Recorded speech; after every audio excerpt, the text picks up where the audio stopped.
ఎవరు వచ్చారు అంటే ఏదైనా సడన్గా ఆ సంఘంలో అంతా తెలిసిపోవాలంటే ముందు ఎవరికి తెలవాలి కదా?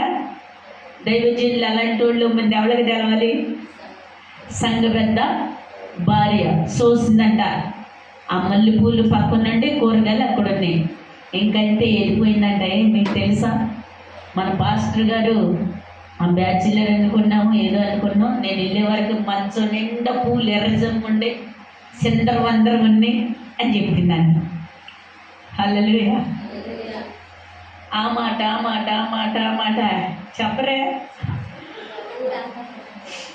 సంఘమంతా విస్తరింపబడిందంట.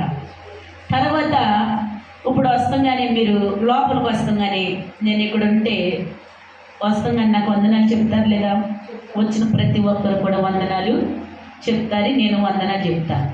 వందనాలు మరుగైపోతున్నాయి, మాటలు తక్కువైపోతున్నాయి, సూపులు కూడా, ప్రేమ కూడా తగ్గిపోతుంది. ఈ మాటలు కూడా డబ్బుల మీనింగ్ ఉన్నాయి, ఆ ప్రేమలో మాటలు లేవు. ఈయన గమనిస్తున్నాడు, ఏంటి రోజు రోజుకి మా సంఘం ఏంటి ఎలా ఉంటుంది అని అనుకుంటున్నాడంట. దేవుని స్తోత్రం.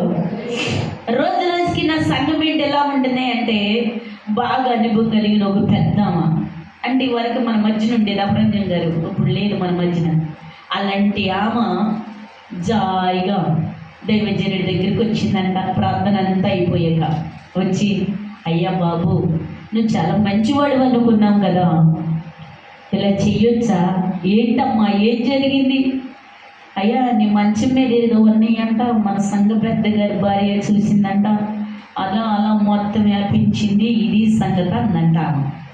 అవునా, ఇదా కారణం అని సంఘం అంతా పిలిపించి సంఘ పెద్దను పిలిపించారంట. దేవుని స్తోత్రం. అప్పుడు జరిగిన సంఘటన చెప్పమన్నారంట. తర్వాత పువ్వులు అమ్ముకునే, కూరగాయలు అమ్ముకునే ఆమెను కూడా పిలిపించారంట. ఆమె చెప్పిందంట, నేను ప్రతిరోజు దైవజనులకి కూరగాయలు ఇస్తాను, మర్చిపోయే రోజు నేను పువ్వులు పెట్టేయాను.